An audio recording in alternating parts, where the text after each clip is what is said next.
저는 책과 사람으로 20대 초반을 보낸 것 같아요. 23살 때 한국에서 출발할 때 20만 원만 들고 런던으로 떠났는데 거기서부터 1년 동안 세계 일주를 했던 경험, 여행, 만남, 독서, 이렇게 세 가지로 축약할 수 있는 것 같아요. 대학교 졸업을 앞두고 있던 시점에 저는 2년 넘게 출판사를 찾아다니면서 책을 내고 싶다는 꿈을 쫓으면서 거기에다가 너무 올인하는 와중에 흔히 말하는 스펙 쌓기 같은 게 전혀 안 돼 있는 거예요. 뭐 토익 점수도 없고 봉사활동이라든가 이런 걸 했던 경험도 없다 보니까 취업 경쟁에서 나는 경쟁력이 없을 수 있겠구나 싶어서 창업을 해야겠다, 사업을 해야겠다라고 결심을 했고 4년간의 학자금 대출과 이제 생활비 대출, 빚만 수천만 원 있는 상태에서 가족이나 외부의 서포트 없이 창업을 시작하려고 하다 보니까 자본금 없이 그냥 발로 뛰어서 할 수 있는 창업을 고민을 했고 우리유통이라고 농축산물 유통 특판업을 창업을 했어요. 우리 명절 때 회사의 전 직원들한테 일괄적으로 선물을 제공하는데 제가 전국의 농축산물 생산자분들을 만나면서 그분들한테 이거를 몇 개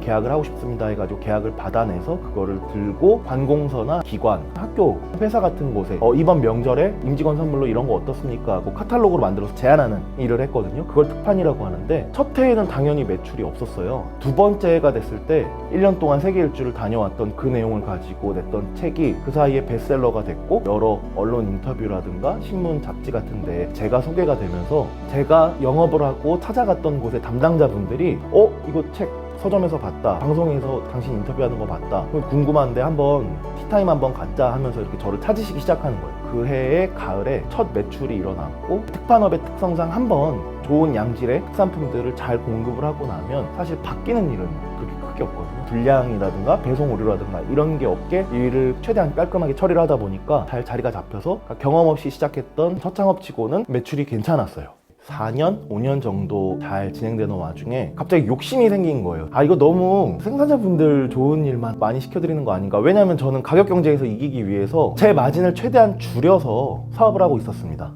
설날을 앞두고 있을 때였는데 나만의 아이템을 한번 만들어 보자 해가지고 아이템 회의를 하다가 신문에서 우연히 어떤 분께서 떡에다가 천연 재료를 가지고 글씨를 새겨 넣는 특허를 내셨다는 거를 보고 머릿속에 번뜩 하고 떠오르는 게 있는 거예요. 복떡국떡이라는 거였는데 우리 보통 설날에 새해 복 많이 받으세요라는 인사와 함께 떡국을 먹으면서 한 살 더 나이를 든다라는 전통을 가지고 있잖아요. 근데 제 머릿속에 설날에 먹는 그 떡국에 들어가는 떡에다가 복이라고 한글로 글씨를 새겨서 넣으면 복떡이 들어간 떡국을 먹으면 복을 먹는다, 이런 캐치프라이즈가 떠오른 거예요. 그래서 그 당시에 많은 투자를 하고 가장 먼저 완성된 샘플을 가지고 집으로 왔는데 한번 끓여 먹어보자 하고 했는데 어머니가 표정이 안 좋으신 거예요. 그러고 나서 너 한번 먹어보렴이라고 이렇게 복떡이 들어간 떡국을 딱 놓아주셨는데 한 입 먹자마자 머릿속에 됐다라는 생각이 드는 거예요. 맛이 너무 없는 거예요. 사업의 본질은 요식업이나 음식이다 하면 맛이에요. 근데 그 맛과 모양새를 놓치고 아이디어만 좋았던 제품이었던 거죠. 마침 그 시기가 대형 마트나 백화점 이런 데서 대량으로 특판업에 들어오기 시작해서 제가 설 자리가 없는 거예요. 그들과의 가격 경쟁에서 이길 자신도 없고 그럼 이 사업은 여기까지만 해야겠다 하고 20대를 거의 끝나갈 무렵쯤에 첫 사업을 접게 됐습니다.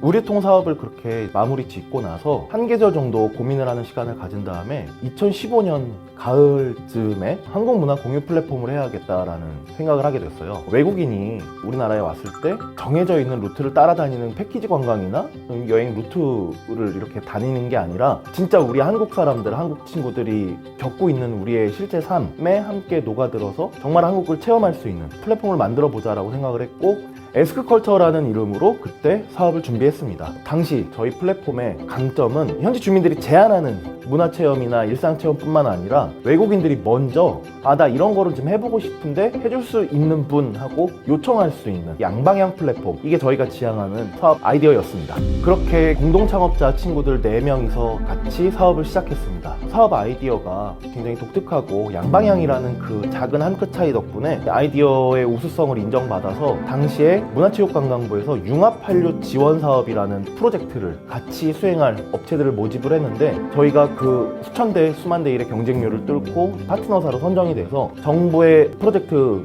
지원금 50% 그리고 저희의 프로젝트 비용 50% 이렇게 100%를 모아서 한국 문화를 세계에 알리는 프로젝트를 1년간 같이 수행하기로 했습니다. 온라인 플랫폼을 구축하는 과정에서 런던, 뉴욕에 지사가 있었고 도쿄나 베이징, 유럽의 각국 한국 문화원들이 있는 곳에 직접 다 찾아가면서 같이 한국 문화를 체험할 수 있는 행사를 기획하거나 개최하기도 했고 한국문화원 인근에 한국문화체험존을 만들 수 있는 준비들을 하고 있었습니다. 오프라인에서 우리가 한국 문화를 알리기 위해서 광고를 1년 동안 하기로 한 예산이 있었는데 광화문 광장이라든가 여의도의 대형 몰이라든가 이렇게 광고비를 보니까 가격이 정말 어마어마한 거예요. 그래서 제가 그냥 우스갯소리로 야 이럴 거면 뉴욕 타임스퀘어에다가 하고 말지 라고 얘기를 했어요. 근데 거기부터 시작이었습니다. 미국 현지에서 고문 역할을 해주던 제임스라는 친구가 있었는데 그 친구를 통해서 넌지시 물어봤어요. 혹시 이 정도 예산을 가지고 뉴욕 타임스퀘어에서 한국 문화를 홍보할 수 있는 광고를 할 수 있을까요? 라고. 하루도 안 돼서 뉴욕 맨하탄에 있는 모든 전광판에 광고 단가가 적힌 엑셀 파일을 저한테 정리해서 보내준 거예요. 근데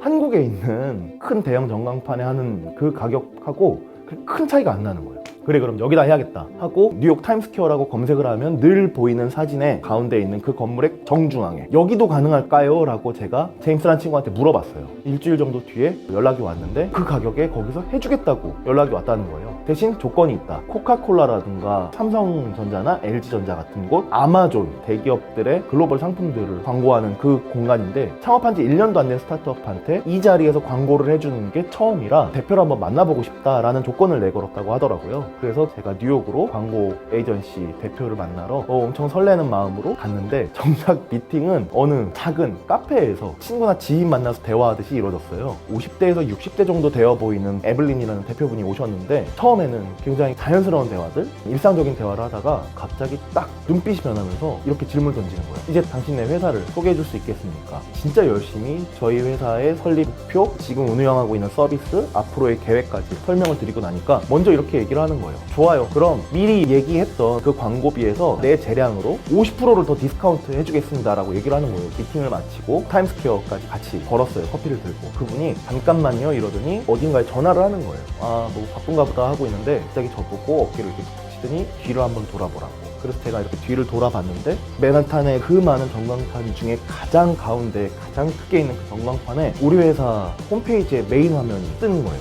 그렇게 1분간 온몸의 등에 전율이 쫙 일면서 멍하니 바라봤어요. 그분이 이렇게 이야기를 하더라고요. 이번 광고 계약이 자기 커리어의 마지막이다. 그래서 젊은 친구들한테 작지만 내가 선물을 해주고 싶었다. 그래서 디스카운트도 먼저 제안을 해준 거고 사업 잘 진행했으면 좋겠습니다 라고 이야기를 하는 거예요. 그리고 저희 한국문화 공유 플랫폼과 한국 문화를 알리는 광고를 그해 가을 내내 뉴욕에서 가장 큰 전광판에서 진행했습니다. 광고가 진행되고 있는 그 시기에 저희 회사로 한 통의 전화가 걸려왔습니다. 사우디아라비아 왕실입니다 라고 전화가 걸려온 거예요. 뭐야 이거 보이스피싱인가? 이런 생각을 했는데 그해 늦가을에 사우디아라비아 수도 리야드에서 전 세계의 유망한 스타트업 대표들을 모아서 스타트업 포럼을 진행하는데 뉴욕 쪽에 있던 왕실의 에이전시가 우리 회사가 광고하는 걸 보고 너무 신기했다는 거예요. 한국에서는 에스크컬처가 와줬으면 좋겠다라는 초청 연락이었어요. 그때 한국에서 같이 사우디로 향했던 기업 중에 언어 데이터 플랫폼 회사인 플리토 이정수 대표님과 함께 비행기를 타고 이렇게 가게 됐는데 굉장히 유쾌하면서도 자기 일에 굉장히 오랜 시간 지치지 않고 계속 열정을 뿜어내시는 분인데 그래서 그 당시에 저의 롤모델이 됐던 분이기도 하고요. 그렇게 같이 사우디에 도착했습니다. 행사는 마이크로소프트의 빌 게이츠 명예회장과 미국의 전 대통령의 축사로 시작이 됐습니다. 그리고 나서 오전에는 스타트업 흐름을 주도하고 있던 공유경제에 관련된 스타트업을 창업한 분들의 토크쇼로 이어졌고 오후부터는 각 지역별로 대표가 되는 회사들의 자기 회사, 자기 서비스 소개 시간이 왔어요. 이제 제 차례가 와서 문화 공유 플랫폼에 대해서 열심히 영어로 설명을 하고 마지막에 지금 현재 뉴욕 타임스퀘어에서 우리 광고가 이렇게 진행되고 있다 라고 저희 소개 이야기를 마무리를 지었습니다. 발표가 끝나고 나자 야 설립한 지 1년도 안 되는데 저렇게 글로벌하게 움직이고 아이디어도 좋다. 그리고 뉴욕에서 광고도 하고 있네. 야 저 기업 되게 클 기업이다 라는 응원과 격려가 담긴 박수를 받고 있었습니다. 내가 그 정도가 안 되는 사람인데도 불구하고 나를 그 정도 사람이라고 옆에서 이렇게 칭찬하고 격려해 주니까 마음이 붕 뜨는 거예요. 당시에 사우디아라비아 왕실 소속의 이제 전문 투자가들이 있었는데 그분들이 식사 시간 때 저한테 와가지고 명함을 건네면서 아 지금 투자 관련해서 이야기를 하고 싶은데 자기 오피스에서 좀 이야기하면 안 되겠냐 라고 했는데 제가 그걸 다 거절을 했어요. 바보같이. 우리 지금 이렇게 잘 되고 있는데 좀 튕기고 싶은 마음이 생긴 거예요. 약간 거만해져서. 그러고 있었는데 같이 갔던 플리토의 이정수 대표님은 한 분 한 분 지나가는 사람들을 붙잡고 휴대전화로 자기 회사의 언어 데이터 플랫폼을 소개를 하고 있고 백팩 가득 챙겨놨던 리플렛도 하나씩 다 돌리고 있는 거예요. 그래서 저는 그걸 보고 아니 이 정도 행사에 초청돼서 여기까지 올 정도의 우리 같은 대표면 저런 건 좀 직원이 좀 하든가 직접 저렇게 할 급은 이제 아니지 않나 그런 생각을 하면서 바라봤어요. 그 행사를 다녀온 지 불과 3년 후에 플리토의 이정수 대표님은 자기의 그 스타트업을 시가총액이 수천억에 달하는 회사로 상장을 시키고 성장을 시켰어요. 작은 일에도 쉽게 들뜨고 쉽게 거만해지던 철없던 어떤 대표는 빚만 잔뜩 나는 채로 직원도 사무실도 없는 채가 되었습니다. 그렇게 사우디에서의 초청을 받아서 다녀오고 나서 불과 얼마 안 된 시기에 국정농단이라는 그런 사건이 터졌습니다. 당연히 저와는 상관이 없는 일이라고 생각을 했는데 그 당시에 저희가 문화체육관광부의 그 융합환류 지원 사업 프로젝트를 진행하다 보니까 너네도 국정농단에 얽혀있는 그런 스타트업 아니냐라는 의심의 눈초리가 시작된 거예요. 여러 인터넷 언론사에서 반협박에 가까운 취재를 시작하기도 했고 회사의 분위기가 젊은 친구들이 모여서 으쌰으쌰 하던 분위기에서 다들 굉장히 불안불안해하고 되게 근심이 많아지는 분위기로 바뀌기 시작했습니다. 그리고 나서 그해 연말 그 다음 해 초에 저희가 거의 감사에 가까울 정도의 회계 보고가 시작된 거예요. 우리가 준비했던 정산 보고가 A4 용지로 3만 장에 가까워지더라고요. 철저하게 우리가 투명하게 사업을 했다는 걸 입증하고 나니까 그제서야 이제 의심의 눈초리는 완전히 거쳐졌는데 다들 너무 지쳐있던 거죠. 다른 누구보다도 제가 가장 지쳐있었고 그런 상황에서 직원들이 하나둘 다 그만두게 되고 서울창조경제혁신센터에 있었던 사무실도 연장 계약이 안 돼서 나오게 됐습니다. 빚을 어떻게 할 것인지가 가장 큰 고민이었어요. 법인은 개인 사업자랑 다르게 별개의 인격체예요. 그래서 대표자가 횡령이나 배임을 한 게 아닌 이상 법인이 지고 있는 어떤 대출이라든가 빚이라든가 이런 거에 대해서 사실 법적으로 책임을 온전히 다 지어야 될 의무는 없어요. 솔직히 고백하면 고민을 많이 하긴 했어요. 만 30살에 그만큼의 빚을 떠안는다는 거는 그만큼 쉽지 않은 결정이었는데 결론적으로 지기로 했습니다. 내가 진행하고 내가 최종 결정을 내렸던 그 1년간의 사업 프로젝트 그리고 우리가 썼던 그 돈은 다름 아닌 내가 했던 결정들의 결과들이고 그게 아무리 실패로 끝났을지언정 그리고 너무나도 부담스러운 일일지언정 내가 했던 실패에 대해서 온전히 책임을 다하는 게 맞는다라고 결정을 내렸습니다. 그래서 그해 봄에 그 수억 원의 빚을 다 갚기 전에는 이 법인을 파산시키지 않겠다라고 결심을 하고 지금 횟수로 7년 차가 됐는데 지금 현재까지도 열심히 갚아나가고 있습니다. 저는 괜히 국정농단이라는 사건이 터졌고 괜히 문화체육관광부랑 큰 프로젝트를 많이 했었기 때문에 우리가 그렇게 된 거다라고 굉장히 단순화했는데 시간이 많이 흐르고 5년, 6년이 지난 지금 그 시기를 다시 객관적으로 돌아보면서 그 실패의 원인들이 과연 정말 그거 하나 때문이었나 라고 제 스스로한테 질문을 던지니까 그건 아니었구나. 나한테 분명히 많은 실패의 요인과 문제점들이 있었구나 라는 걸 인정하고 그걸 다시 상기하게 됐습니다.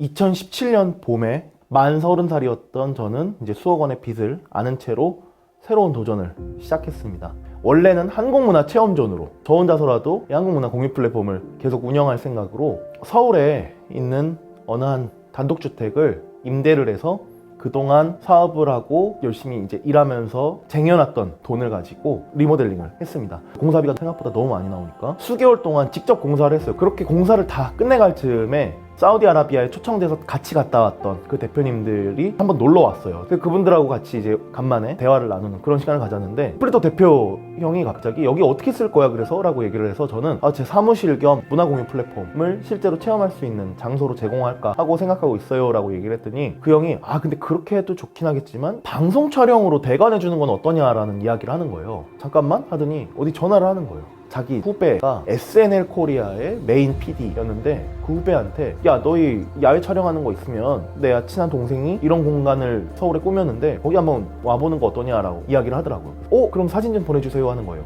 공간 사진을 보내드리고 나니까 당장 내일 모레 걸그룹의 야외 촬영편을 여기서 촬영하시겠다고 하시더라고요. 와, 내가 직접 공사한 공간에 연예인들이 찾아온다고? 너무 신기한 거예요. 이틀 뒤에 수십 명의 스태프분들과 함께 촬영을 왔어요. 다행스럽게 그 스태프분들이랑 출연하시는 연예인분들이 여기 공간 너무 이쁘다 연신 칭찬을 하시더라고요. 이 촬영팀이 이제 해초 모여를 하는 경우들이 많은데, 근데 이분들이 그렇게 한번 촬영을 하고 나서 다른 촬영을 하실 때 자연스럽게 입소문을 내주신 거예요. 그러다 보니까 자연스럽게 다른 방송국들에서도 촬영을 오게 됐고, 생각지도 않게 장소를 대관하는 사업으로 사업 방향이 바뀌게 됐고, 이게 완전히 초대박이 났습니다. 흔히 말하는 경제적 자유를 얻을 만큼의 월 수입을 얻게 되고, 또 이게 대관을 하는 일이다 보니까 사실상 제가 상시로 여기서 뭔가 일을 해야 되고 이런 것도 아니에요. 촬영팀이 오면 체크인 해주고, 또 촬영팀 나가면 체크아웃 하면서 이제 정리정도 하고, 요 정도만 일을 하면서도 돈을 그 정도 버는 삶을 살게 됐습니다. 행복할까요? 저는 오히려 그 몇 년 사이에 우리 유통이 망했을 때도 에스크컬처라는 정말 온 정성과 노력을 다했던 사업이 여러 가지 이유들로 그렇게 실패로 끝났을 때도 멀쩡했던 제 멘탈이 오히려 이 시기에 무너졌습니다. 내 가슴을 진짜 뛰게 하는 건 보물이 아니라 보물을 찾아가는 모험이었어 라는 말이 있습니다. 지금 내가 버는 정도의 이런 수익이면 내가 원하는 것들, 먹고 싶은 거, 하고 싶은 거, 갖고 싶은 거, 가고 싶은 곳 전부 다 갈 수 있고 전부 다 할 수 있으니까 오히려 가슴이 전혀 뛰지도 않고, 그때 정확하게 깨달았습니다. 진짜 내가 지금 삶을 살아내고 있다라고 느끼게 해주는 건 그냥 단순히 시간이 많고 돈이 많고가 아니라 내가 진짜 좋아하는 일, 원하는 일을 찾아서 그 목표를 향해 나아갈 때가 행복하고 살아있다라는 것을 깨달았습니다. 그리고 아니나 다를까 영원할 줄 알았던 루프탑 카페하루의 성공은 2020년에 다시 또 무너지기 시작했습니다. 촬영팀에서 전화가 왔습니다. 대표님, 저 정말 죄송한데 코로나 바이러스 때문에 촬영을 취소하게 됐습니다. 2020년이 시작되고 나서 코로나19라는 전 세계적인 재앙이 덮쳤고, 그 재앙이 특히나 장소를 대관하던 저한테 너무나도 직접적으로 다가왔습니다. 그동안 예약이 돼 있던 촬영팀들이 슬슬 촬영을 취소를 해버리고, 일반 손님들의 대관은 완전히 끊어졌어요. 월세, 관리비, 인테리어 소품이라든가 이런 것들 세팅, 벽에 컬러, 이런 것들은 손님이 있든 없든 고정적으로 나가는 비용이고 무조건 투자를 해야 되는 비용인데, 코로나 상황이 심각했던 지난 2년간 매출은 거의 제로에 가깝게 떨어져 있는 상태에서 끊임없이 투자를 하려다 보니까 그동안 열심히 모아놨던 돈이 또 다시 바닥이 나기 시작했어요. 그래도 만 2년을 버틸 수 있었던 건 제가 한 가지 습관을 가지고 있었기 때문인데요. 저는 평소에 돈이 생길 때마다 넣어놓는, 제가 전혀 쓰지도 않고 얼마가 있는지도 확인을 안 하는 통장이 하나 있어요. 만약을 대비하는 보험 같은 건데, 그 통장에 있던 돈들이 쭉쭉쭉 떨어지는 걸 보면서 또 자괴감이 들기 시작하는 거예요. 다른 건 몰라도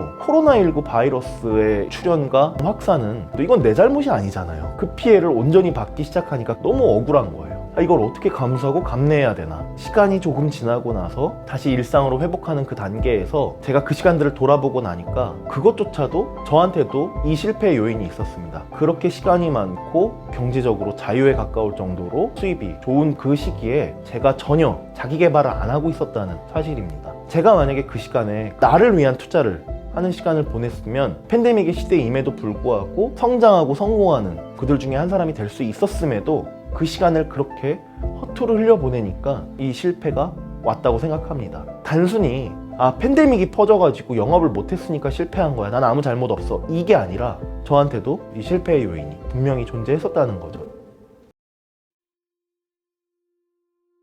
계속 실패를 끊임없이 경험했던 제가 내리는 실패의 가장 큰 요인 중에 하나는 자기 개발, 즉 셀프헬프라고 생각합니다. 셀프헬프라는 말이 직역하면 자조라는 뜻인데, 세뮤얼즈라는 사람의 이 인류 최초의 자기개발서인 셀프헬프라는 책을 보고 자기개발과 관련된 영상들이나 도서들을 찾아서 읽으면서 저도 제가 했던 실패들을 글로 정리를 해보기 시작했어요. 원래 처음에는 남한테 보여주기 위해 쓴 글이 아니라 내가 나 스스로 나의 실패를 찾아가는 그 과정을 돌아보기 위해서 글을 써보기 시작했습니다. 이렇게 객관화하고 나를 정리하는 그 시간을 통해서 내가 패배자가 됐다라던가 내가 실패했다라는 그런 자괴감에서 오히려 조금 더 자유로워지는 것 같아요. 저는 이 과정이 하나의 셀프헬프였습니다. 그래서 진짜 자기 개발은 자신에 대해서 객관적으로 바라보고 정확하게 이해하는 데서 시작하는 것 같습니다. 20대와 30대를 통틀어서 끊임없이 도전을 했고 끊임없이 실패를 했습니다. 중간에 작은 성공들을 겪어보기도 했지만 사실 그건 성공이라는 착각 혹은 허상에 불과했다는 것도 시간이 지나고 나서야 깨닫게 됐고요. 이제 제가 원하는 삶은 최대한 천천히, 그렇지만 꾸준히 성장하는 삶입니다. 왜냐하면 그 과정이 더 행복하기 때문에 결과를 최대한 늦게, 그렇지만 꾸준하게 얻는 삶을 살고 싶습니다. 여러 번 실패를 했지만 횟수가 늘어난다고 해서 실패의 고통이 줄어드는 것은 아니었어요. 모든 실패가 아팠고 힘들었습니다.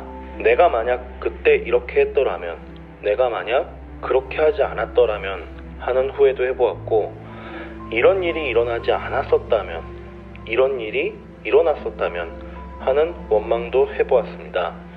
그러나 이제는 잘 알고 있습니다. 막연한 후회와 원망이 아무런 도움도 되지 않는다는 것을요. 실패의 실력은 실패를 겸허하게 받아들이고 건강하게 그런 실패의 가벼움들을 극복하는 것이 아닐까요?